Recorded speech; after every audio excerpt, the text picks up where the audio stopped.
Greetings. I just arose from meditation, and I just wanted to take this opportunity to talk about where I'm going. I am torn between two halves of myself, or I had been for quite some time. That's why I used to have a half-shaved head. I no longer have a half-shaved head. That doesn't mean anything necessarily internally has changed. I'm torn between the side of the artist and the side of the theologian, with all of those implications. The artist within me lives and thinks in one mode, and the theologian in me lives and thinks in another mode. And these two halves of myself, it took me a very long time to realize, are not necessarily contradictory. And so recently I've been coming to grips with that.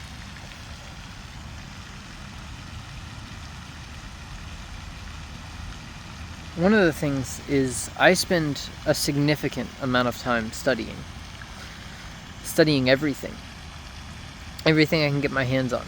And I have this overabundance of vigor, but I don't have any necessary direction.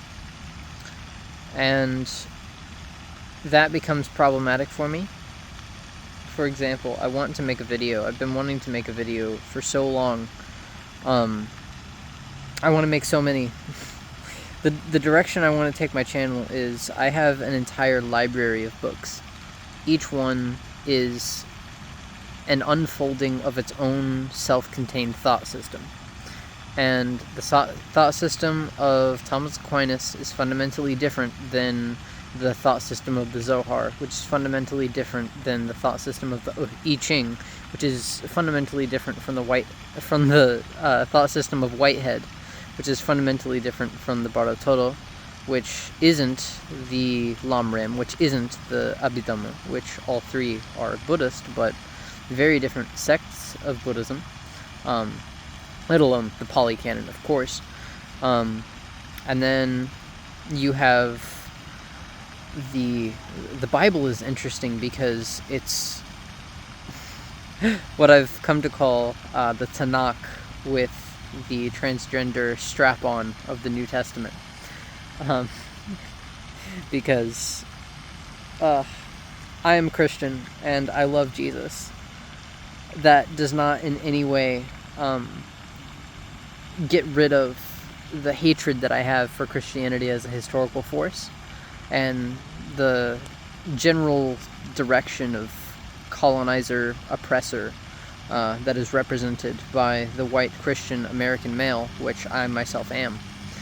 Heterosexual, fits all the boxes. I hate those people, and I'm one of those people, and so I have to come to terms with that. And one of the ways that I do that is by negating everything that they stand for. And one of the ways of doing that is undermining the basis of Christianity, which has had serious theological implications for my own life and my own journey and my own experience. It's torn me apart, driving me crazy a couple times, but, nothing new. I really don't know where I stand on a lot of my beliefs because I realize that the beliefs that I was taught were handed to me by a cultural legacy that I don't agree with, first and foremost. Number two, that developed over time, meaning it all automatically undermines this idea of a divine revelation that was given to us, and God wished to be known, and so he told us exactly what we should believe in the scriptures, which self-evidently point to the truth of the Trinity. And the whole thing unravels at the seams once you understand Jewish history and Greco-Roman history and the history of the church and how doctrines were formed over time. And you get to undermine the myth of, for example, the Septuagint, the 70 different translators who all came out with the same translation. That's a ridiculous idea. And this idea of just these are all God-breathed scriptures, And these are the only ones, not the Upanishads, definitely not those, not the Quran, even though they say that that's the physical word of God, which is what we say about Jesus, the Logos. And not to mention the idea of what the Logos is and what the Nous is, and the whole Greek language inheritance that shaped Christian doctrine, and the different Jesus movements that are represented as usually just as blanket statements as sects of Gnosticism, like Sethianism and Valentinianism, as though they were the same thing, which they're definitely not. And yeah, then you have like the Bible, which is the Tanakh with the New Testament on it, which is essentially the Gospels, the Acts, the Epistles, mostly of Paul and then of the other church founders, and then Revelations, and the book of Hebrews. And that's what we call the Bible. And if you really look at the Old Testament as the Tanakh, which I think that we should, automatically you open up two different doorways, because you have the Apocrypha, the Egyptian Apocrypha, you have all sorts of different Apocrypha. Then, like, because you have the Ethiopian stuff, like the Book of Enoch, and the other, because they have like a Maccabees, but it's not the Maccabees that like 1st, 2nd, 3rd, and 4th Maccabees. And then, oh my god, the Apocrypha goes so deep. And then at what point do you just get things like the Gospel of Truth or the Essenian Gospel, and then there's what I call Bible fanfic, which is just people take, and I think it's called pseudepigraphy, where it's basically books. And it's easier to tackle this from the Jewish direction, because if we look at the Tanakh, you see figures like Abraham Avinu, and then he's said to have written the Sefer Yetzirah, and it's like, that is so cool, but also, what? It's so cool. It's so cool, but so anachronistic. It's so, man, I love that. And that's that thing. I'll surely talk about this more, but this dichotomy between scholarship and Emunat Chachamim, belief in the sages. And so, but yeah, so if we look at the Torah, and then we look at the prophets, and we look at the writings, and we look at them in their historical contexts, and then it depends how historical you want to go. Like, for example, did King David ever actually exist? And did Saul exist? And like, how much of that are we going to believe? How much of that are we going to grant? What about the Exodus story? On one level, it's integral to understanding Judaism. You can't understand Judaism without it. But at the other hand, it's like, well, we don't have proof that they were in Egypt necessarily. The Pharaoh, we don't know what Pharaoh that is, even though we do have some ideas, but even that doesn't match on perfectly, and temporally it's weird. There's all those sorts of arguments, and it's, oh man. And then that's another source of bifurcation, because you just have to take it as it is. Like, you have to believe the stories at face value, and you have to listen to them critically and study them, and not just accept everything everyone says, because you'll very quickly end up somewhere very, very, very far from the truth in some fantasy that someone made up. And those are fun, but you can't take them as religious doctrine. And so, but yeah, so you have, of course, the Talmud, with the Mishnah, the Midrash, all of that. And then the other sorts of mystic literature. There's many different types of mystic Judaism. And then, all of that isn't to say anything about Hermeticism. And what do we even mean by Hermeticism? Like, that's a whole nother can of worms. And, like, for example, you have books like The Shepherd of Hermas. Like, this was accepted as basically doctrine within Christianity, and same with the Corpus Hermeticum and a lot of the books contained therein. It's like that Christians read that and just accepted that as the truth, and it's like, now they don't, and it's like, sola scriptura. This is God breathed. It's like, get out of here. But that's not to say that I don't believe in Jesus. Of course I do. But what do I believe what do I mean by Jesus? And that's still, man, that's fresh. That's a fresh wound, man. Because I've just believed in him all my life, and like I still do. But it's like, where does that stand? That's a deep rabbit hole. That's not going to end anytime soon. But anyway, I press forward with my studies because, like, when I read the Ashtavakra Gita, I have no doubts in my mind. That's scripture. If there's anything God breathed, it's that. Are you kidding me? And then, shit, man.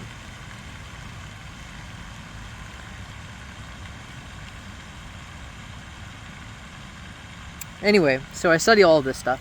Right now I'm in the middle of a lecture series on the history of philosophy, starting with the pre-Socratics, and then going all the way up until the 19th to 20th century. So that's going to be fun.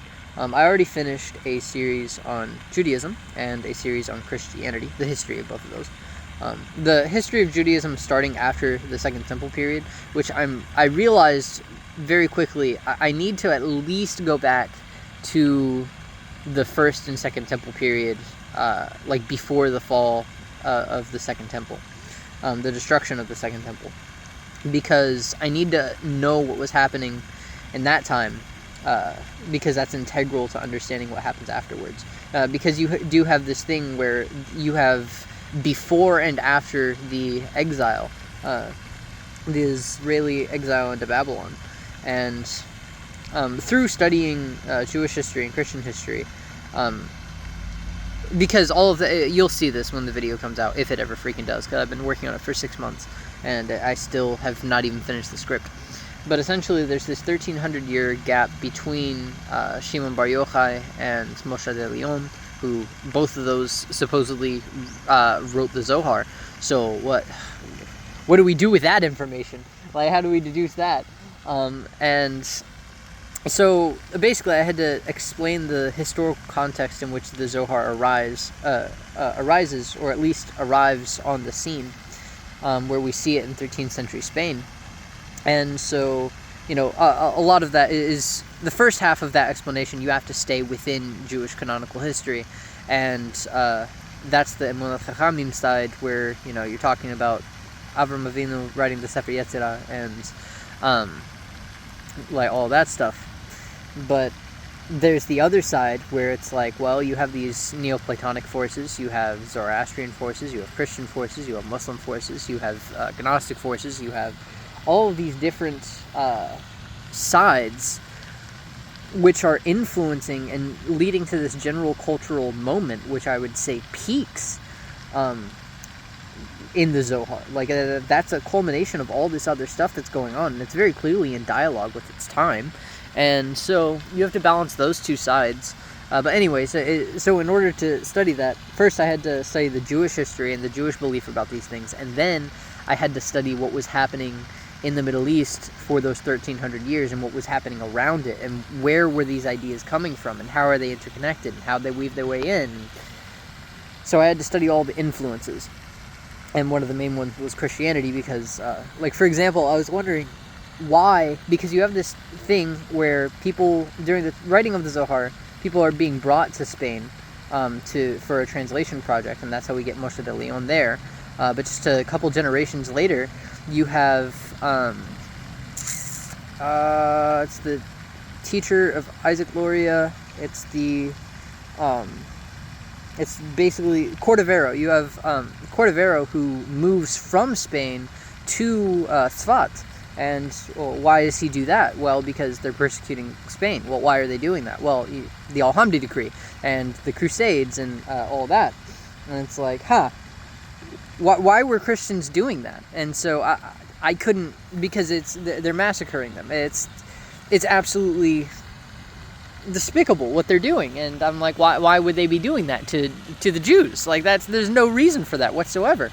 Found out they're also doing it to the Muslims, and the reasoning that they have for it is, well, because, you see, Spain, and you have to understand the whole rise of Christianity as I came to, and the historical moment and epoch that they were in, and the spread of power and everything like that. Basically, the king and the queen had just, like, they're Christian, they're fellows with the Pope, which now that has some political meaning and some serious weight to it. And so some people in Spain are converting to Christianity, but there's all those Jews and those Muslims running around there, and they might be convinced into heterodoxy, into turning back to their former ways of wickedness. And so we have to dispose of them. And so they go and they give them a quote-unquote warning, which is either get the fuck out of here or die. One of the two. You pick. And thus you have the Spanish Inquisition. And that is why you have Jews leaving there. And it's like that's not a justification. Are you kidding me? To preserve orthodoxy, to protect it from the tyranny of heterodoxy? Or are you serious? That's your justification for burning people at the stake? No. And it's, oh my god, it's terrible. It's a nightmare. But yeah, so you have to understand stuff like that. And so I went on that whole journey. And then I've always hated history. I've also hated linguistics. I think it's really cool to be able to just speak Spanish and Hebrew and Sanskrit, but studying Sanskrit grammar, oh my god, that's anything I'd rather do than that. Like, it's torture. But but anyway, I forced myself to start studying these things. And history is one of them. I've always hated history because I'm bad at names. I'm terrible at dates. I don't give a shit about war. In fact, war is the antithesis of my existence. I'm all about peace and love, baby. That's why I'm a Christian. I love Jesus because he says, love your enemies. That's why I'm in agreement with that, man. But the culture inheritance with that is a mess. But yeah, so it's like I love love, and so I hate war, and so I hate history. I've always hated studying history, but I had to, and I figured like Christianity and Judaism and Islam and Persia, that's the furthest I'm going to go. I'm not going to study anything else. And then now I'm studying the history of philosophy because I'm trying to write what I hope to be a book someday. I'm playing around with the title. The working title is Panpsychentheism, because that's the belief that I'm developing. But in order to do that, because the first thing is because you have this divide between reason and faith that didn't exist, for example, in Thomas Aquinas.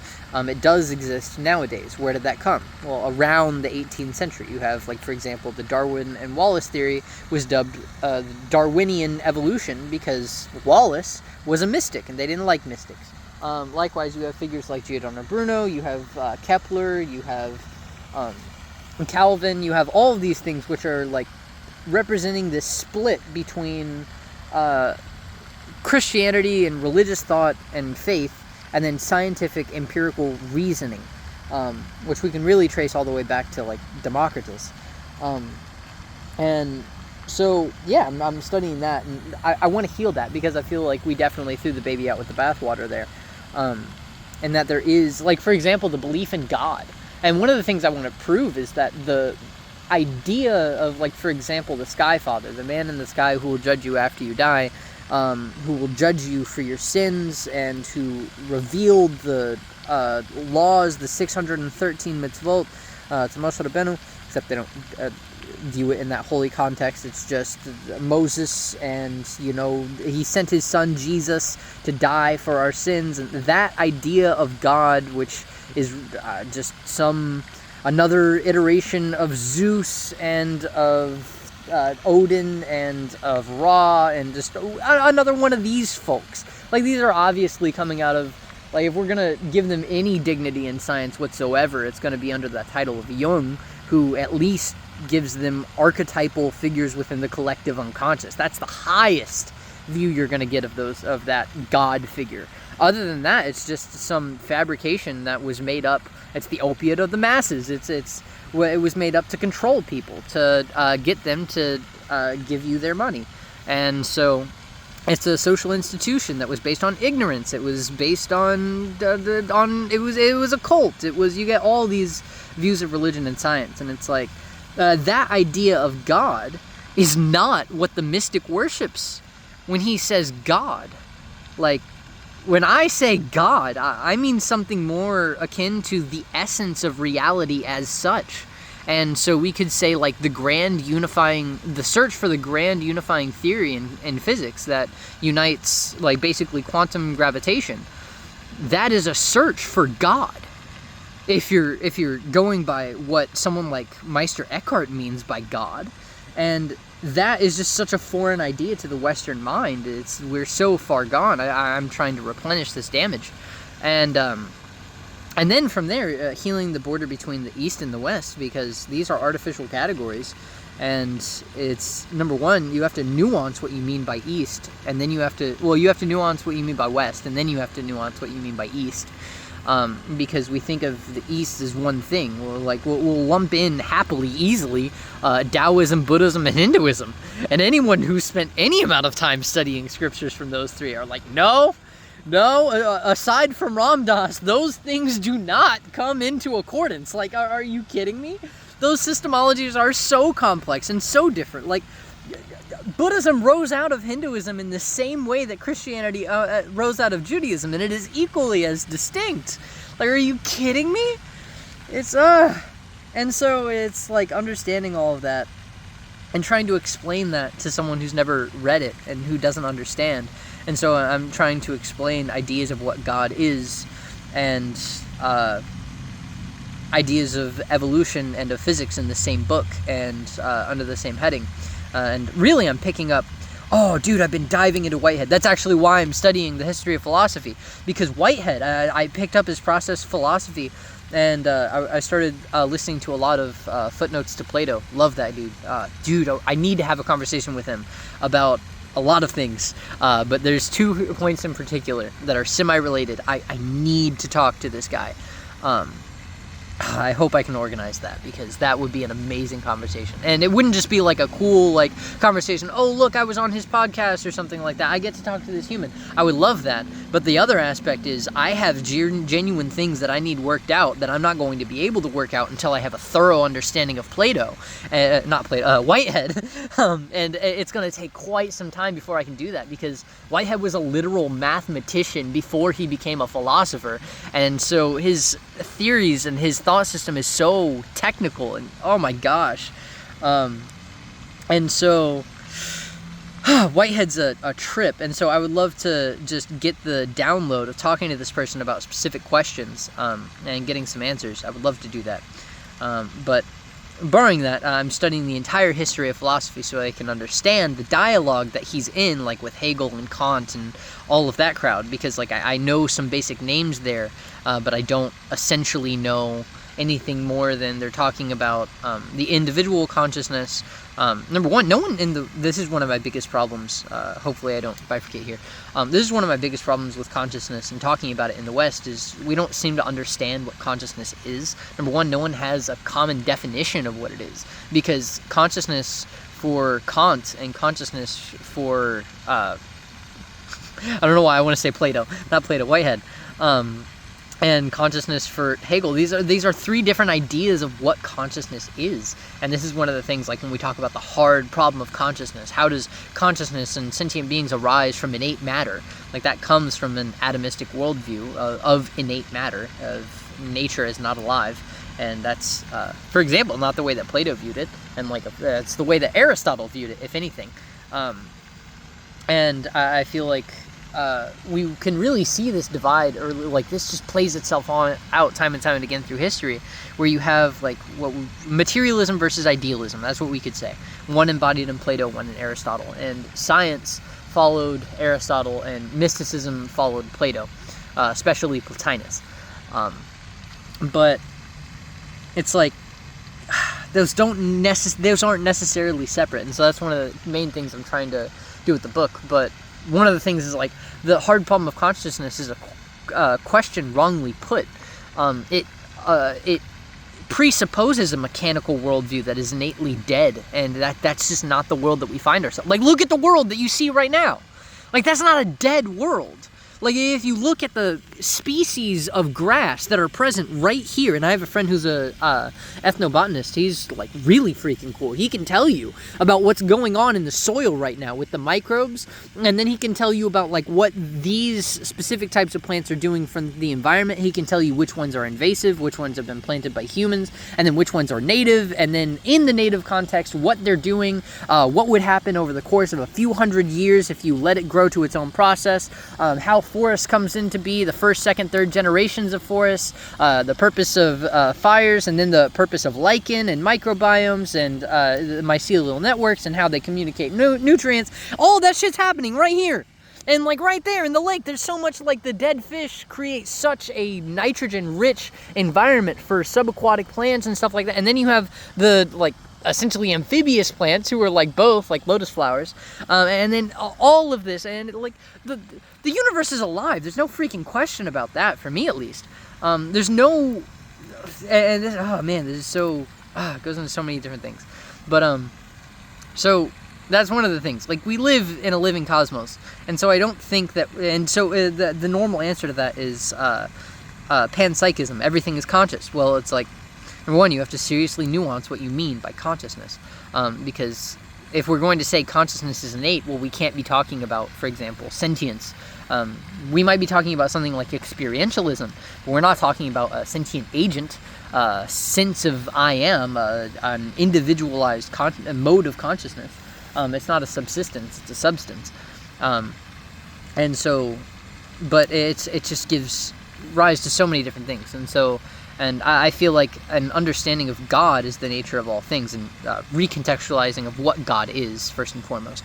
But that's necessary to understanding things. And I feel like without that, when you have that dead mechanical universe that's just unfolding according to laws which are some cosmic accident, and everything is entropy increasing, and we're meaningless, and like nihilism's cool, and it's really useful for disentangling yourself from sense pleasure and the ideas of time and success, like as though nothing, as basically to familiarize yourself and make yourself comfortable with the idea of impermanence and uselessness and meaninglessness. Like those are existential problems that need to be worked out within the individual, but that's not like the nature of reality as such, and I don't think we should conflate those two.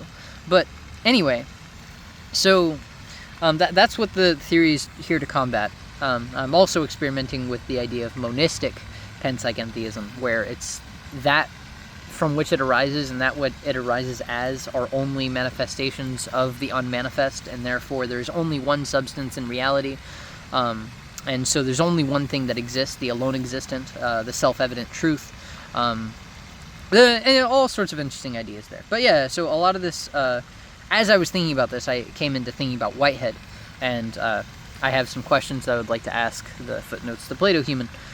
Sorry, I can't think of his name right now.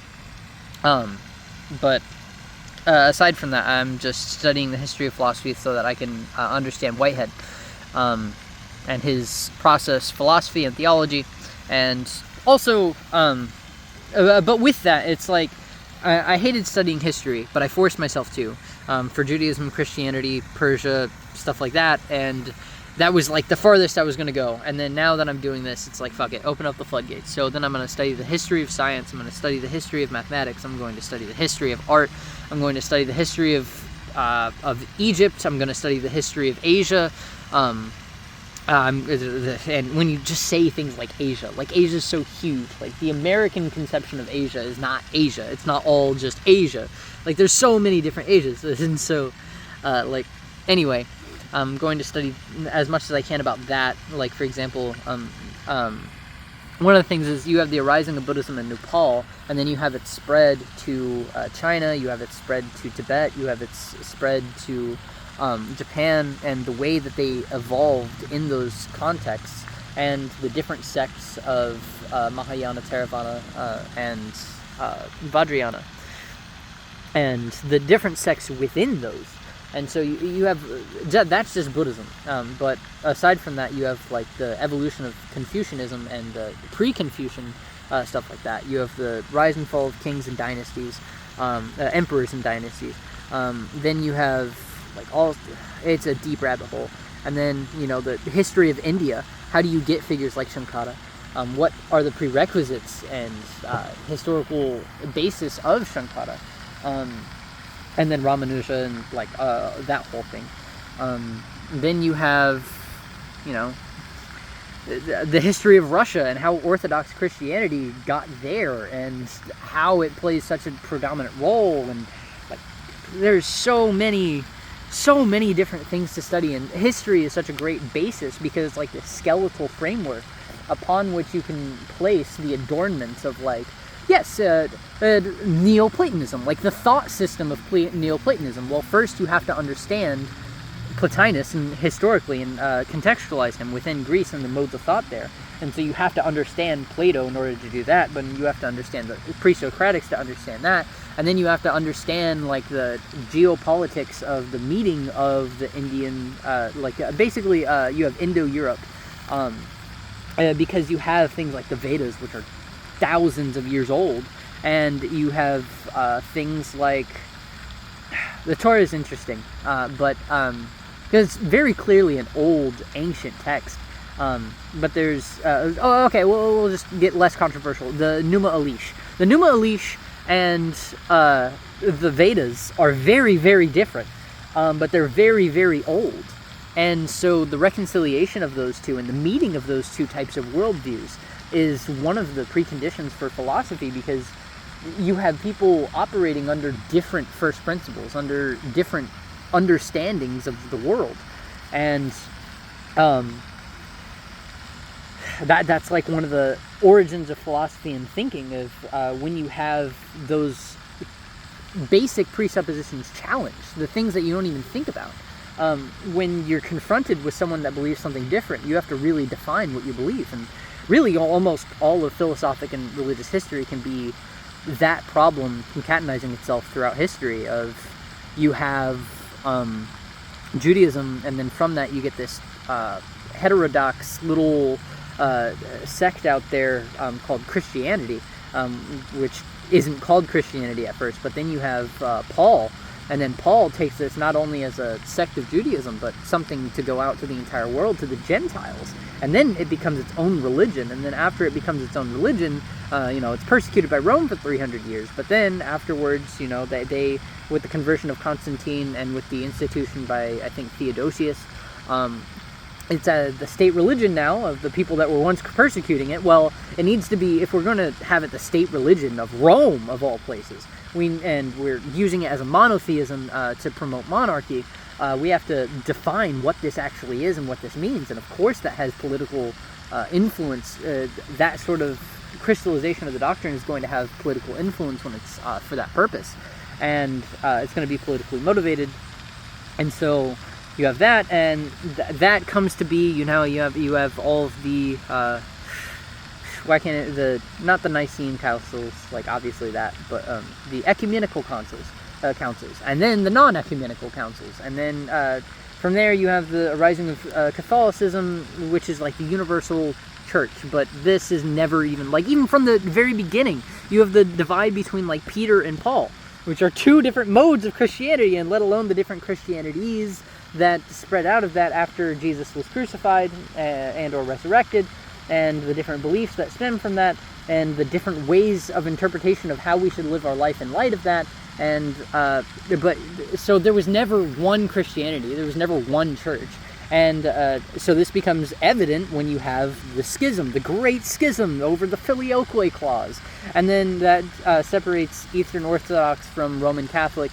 And then from there you have like Martin Luther and the whole Reformation, and then you have what's his name, the Calvin, and then you have the literal thousands of sects of Christianity that have emerged from minor disputations about conceptualizations of the Trinity and whatever. And it's like it's super interesting to study, like phenomenologically, but it's all of it is the evolution of like, you have a worldview, you have a different worldview, these two clash, and something emerges, and that is a worldview which collides with other worldviews, and it's like that's what all of history is. And so you have to that process, it goes back to the dawns of time, and whether we believe in a 6,000-year-old creationist history, or whether we believe hominids have existed for 200,000 years, that's oh my God. If you think of it in that light of 200,000 years of evolution of humans that were just like us, that were born and died, and holy shit, it's like we don't even have a recorded history of them. We just have faint, ancient memories of sorts. And oh, it's so cool. But yeah, so I'm thinking about all that, and then I'm trying to draw in the mornings. That's nice. Because I'm an artist, and I'm trying to teach myself how to draw because I'm a self-taught artist, except I was never really self-taught. I just drew on the back of my homework, and then when I didn't go to school anymore, I just drew and continued drawing because I like drawing. Drawing makes me happy, and it is one of the ways that I can express my ideas most fully, because it's like it takes away the language medium. Although I quite like the language medium, but it's nice to be able to show somebody something, and like I just like drawing and the freedom and creativity that it gives me. And it really, being an artist is one of the ways in which I most intimately understand God, because He is the creator of the universe, and what that really means to be a creator, and the relationship between the creator and the creation, I know intimately, because I am both the creator and the creation of my own self, and my own self-conceptualization philosophically, and my own artwork, which represents me at my essence, at my quintessential core, then does my body, which is some passing inheritance, which belongs more to this earth than to me.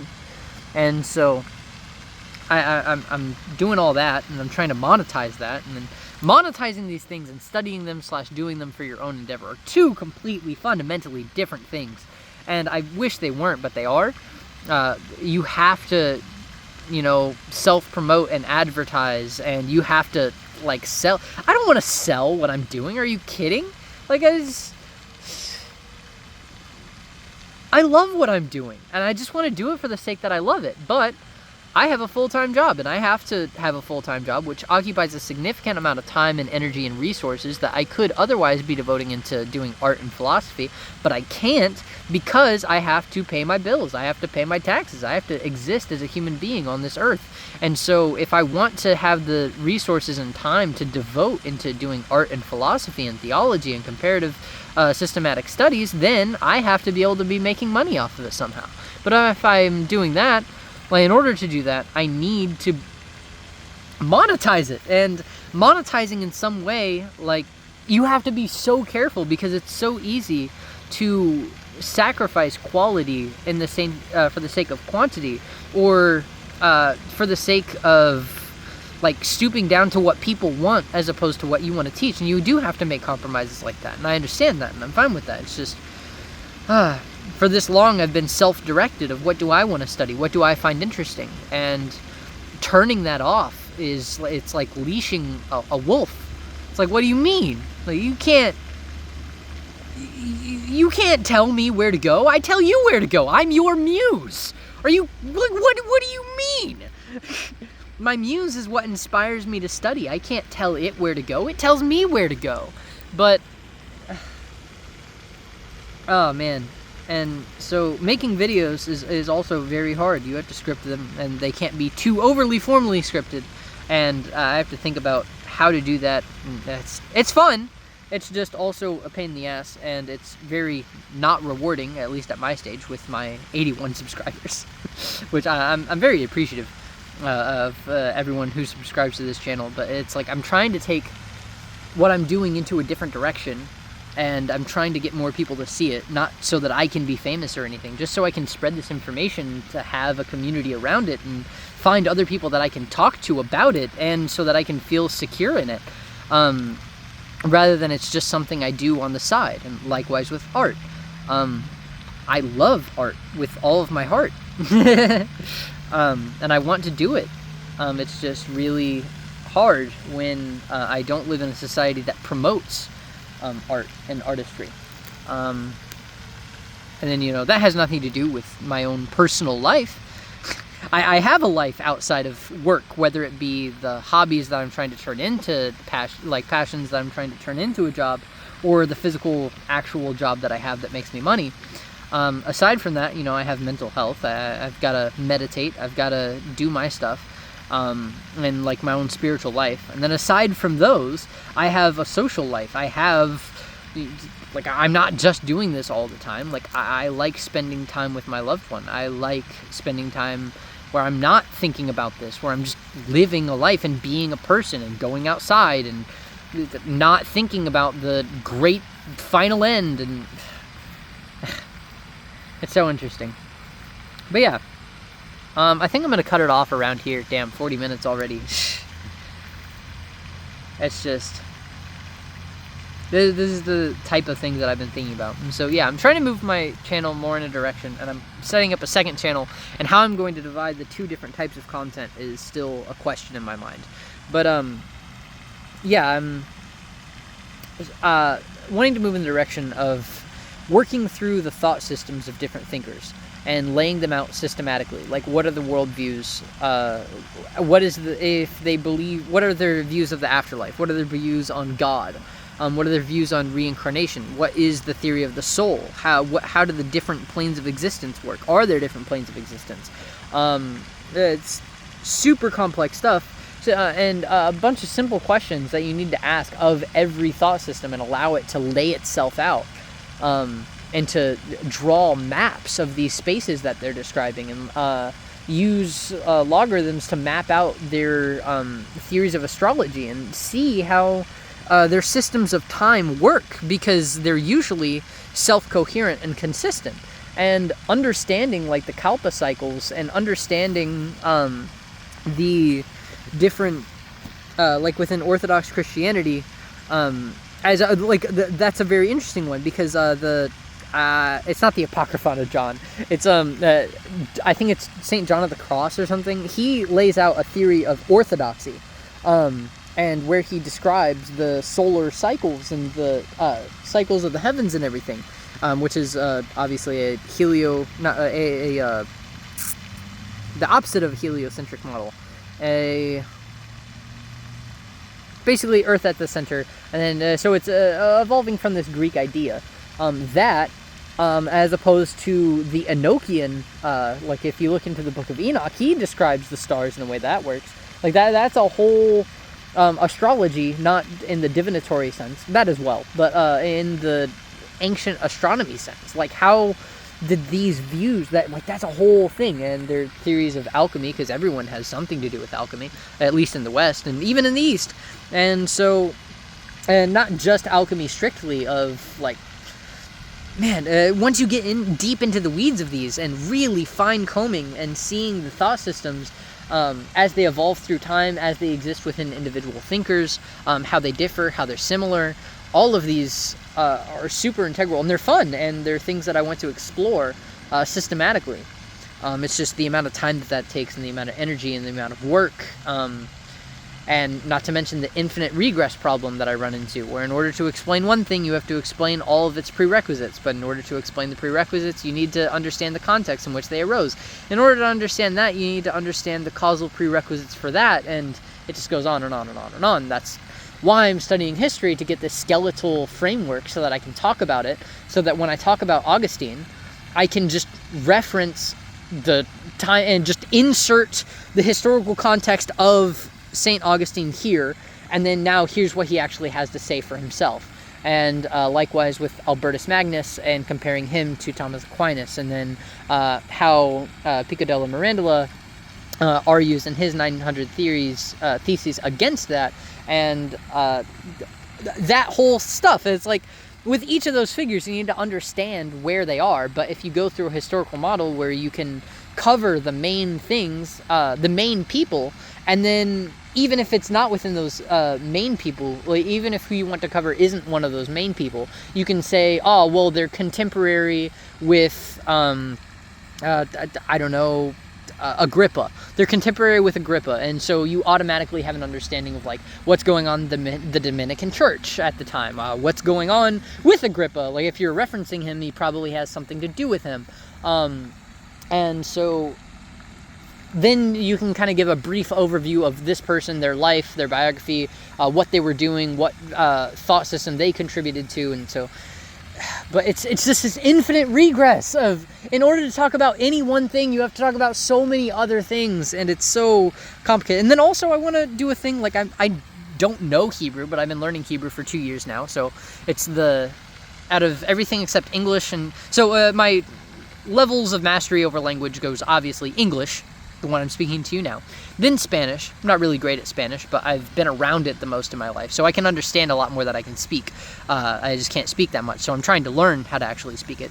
And then it's Hebrew, which is a significant, each one is a significant drop from the last, but I can understand more Hebrew, and then Sanskrit is the last one I'm trying to teach myself as of now. And so as I go through these learning journeys, I'm trying to take you with me. And then likewise, I'm trying to learn like computer science, and like I'm studying, I just ordered the book Gödel, Escher, and Bach, and that's bringing me into Gödel and his theory of mathematics, and that, in order to even understand someone like Gödel, you have to understand, and that's why I need to study the history of mathematics, because it just goes back and back, and like, I don't understand partial differential calculus, and without that understanding, I can't understand the first thing in physics, and so I don't have the right to talk about quantum phenomena and stuff like that, because I don't understand the math behind it. And so in order to understand that, I have to understand the prerequisite math, and so right now I'm like, I learned algebra, obviously, in high school, just as everyone else does, but I'm, like, reteaching myself algebra, and then just kind of going from there, because, likewise, I remember some trigonometry, and, like, I can recite to you, like, SOHCAHTOA, and I can tell you how to calculate different angles and different side lengths, and how they relate to the circle and stuff like that, but I haven't even touched calculus, and so, but yeah, so that's, like, in order to study any of this, I have to study all of it. But also, as I'm studying all of it, I'm trying to bring people along with me so that, like, I'm not a master teaching you something you don't know. I am a student, like, trudging out the path of, like, here's how I got here, because, like, I don't know shit, but I went through the process of coming to know things. And so, I've already learned this much. I have exponentially, indefinitely more in front of me, and so as I'm going on those journeys, I might as well, as I'm learning it, teach it to you as well, because you are just another iteration of me, because there's only the alone existent, and we are all manifestations of that. And so, you know, sentient beings help sentient beings, artists help artists, you know. But yeah, that's really all I have to say. It's just getting this shit out. It's therapeutic for me, realistically, because it's just, it weighs on me so much, and the reason it weighs on me is because it doesn't exist outside of me. If I just didn't talk about this, if I didn't post it, if I didn't write it, if I didn't draw it, if I didn't make this, it doesn't exist. And so it's like on me. If I want this to go anywhere, I have to do it, but I have no one else to help me. It's just me, and so I'm pulling the weight all on my own, and it's like so much, and it's overwhelming. But I don't want to, like, bring anybody else down by unloading all of my baggage onto them. And so, oh man, but it's so much knowledge. It's like this, it's so much knowledge. It's like Sisyphus. It's like carrying something, like, oh my God, it's so much just to keep in your head at all times, and to organize it, and to format it such that you can explain it, and oh my God. So yeah, talking about it is just relieving, because I feel like I can at least relieve some brain space. Like, literally, my Google account and my phone are filled. The storage is filled 95% on both. And it's like, that's a physical representation of my brain right now. And like, I bought a terabyte storage so I can transfer everything onto it, but it's not really compatible with the computer that I have, because the computer that I have is super old, because I need to buy another one, but I can't, because I already need to buy a camera and a microphone, and I need to buy some other stuff. And it's like, oh my gosh. And so, but so everything's slow, and so it can't transfer to the terabyte storage, and so, oh my, it's such a mess. It's such a mess. And that's just what my brain is like. It's just overloaded with so much information. But I do this to myself. But if I don't do it, no one else will. And it's just this thought loop. And But at the end of the day, I do this because I enjoy it and because I love it and that I'm genuinely interested in this. And whether I want to or not, like, I'm cursed with this burden. Whether I'm sharing it with you or not, I've been studying this stuff for 2, 3, 5, 9 years, depending on how you're counting. And so it's like, it's not like I'm compelled to do this because I'm trying to make money from video content and trying to be famous. It's like I'm compelled to do this because I'm compelled to do it. And it's because I'm naturally compelled to do it that I might as well share it. But if I'm going to share it, then I need it to be worth my while. And so these are the thoughts. And so yeah, I am working on series, one series on Kabbalah and the rising of Kabbalah, and then hopefully working through our way up to Ashlag, and then understanding his systemology, and then through his commentary entering into the Zohar itself. That would be crazy if I'm actually able to do that. That would be a several-year journey, not kidding. Because before we even get to Hal Salam, we're going to have to get through the Talmud Seferot and stuff like that. And I only have the first volume of that, and there's like 10 volumes of that. And so, because of course, like, have you seen the Talmud? Have you seen the Jewish heritage? Have you seen, like, oh my, they're so prolific. It's so beautiful. But yeah, so just getting through that would be a monumentous task. Like, that in itself is a lifetime journey. And so, like, understanding Cordovero into Loria, into the different interpretations down to the Hasidic movement that specifically gave rise, the specific branch of the Hasidic movement that gave rise to the Baal HaSalam, which gives rise to that whole thing. And so that would be interesting. At the same time, while I'm doing that, I'm also wanting to do one on the Summa Theologica by Thomas Aquinas, so I can at least start the series where I just pick a book, start talking about page 1, page 2, page 3, and it's like a mix between an audiobook and a course, a lecture series. And there's other concerns with those types of things, but you know, save that for another day. And then at the same time, I'm trying to draw a lot more and sell the art. I am running into a problem where it's like, I want to make art prints so that I can sell them, but there's complications in getting the art prints in the first place for me and having them printed out, and so that's anyway, everything is one gigantic mess, but that's the nature of life, I guess. One Zen master called all of existence one mistake after another, and I feel like that's really the true way. But yeah, that's really all I have to say. I'll end it here. Thank you for spending an hour with me, listening to me rant about this shit. I appreciate it. Yeah. Thank you. I love you. You fellow sentient being, incarnation of God.